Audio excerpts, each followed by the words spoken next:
Archbishop Joseph Michalik is the head of the Roman Catholic Church in Poland, and he said in a recent TV interview about child sex abuse, quote, "And one has to say, how many wounds are inflicted when parents divorce?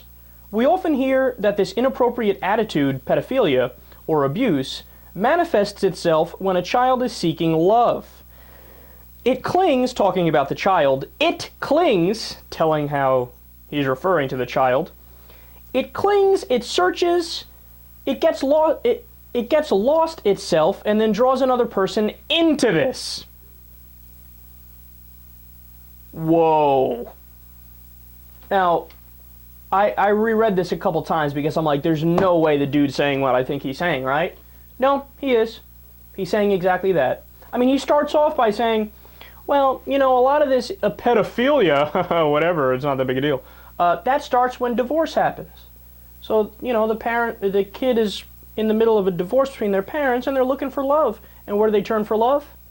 The priests.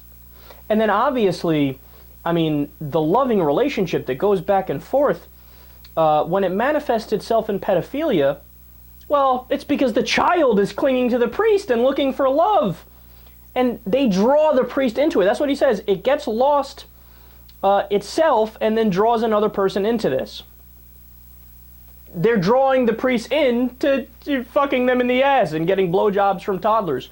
Oh my God, man, what are you saying? What is wrong with you? But look, this is what happens when you have a church that essentially got away with pedophilia. It's exactly what happened, right? What they did is there would be priests who commit all these different horrific crimes, rape, molesting, harassment, rampant pedophilia. And then when leadership found out about it, they say, okay, don't worry, we're going to move you from this church and send you to that diocese, and you're going to go ahead and stay there. And remember, it was the previous pope who had issued a memo to everybody in the church saying, don't you dare talk to the authorities, because that is, in the eyes of God, that is wrong, and that is immoral, and that is unethical. So he didn't say it's immoral to do the act, it's immoral to tell the authorities about the act that was done. Now, Bill Maher, of all people, made the best point about this a few years back. He said, imagine it was any other context that this happened.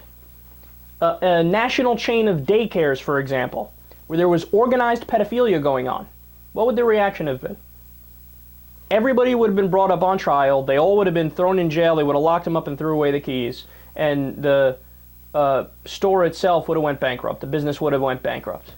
And nobody would in a million years think about going back to that place. When it's the Catholic Church, they got to hide behind religion, right? They get their special place in society. So, of course, there's some rational people who said, you know what, I'm not going to go to church anymore. I'm going to disassociate myself from it. I can't associate with a group like that, right? And it hurt them. But there's no across-the-board punishment. There's so many pedophiles that are still on the loose, that are still doing their job. And then they get this feeling of confidence and arrogance because they essentially got away with it. And then you have people like Archbishop Joseph Michalik,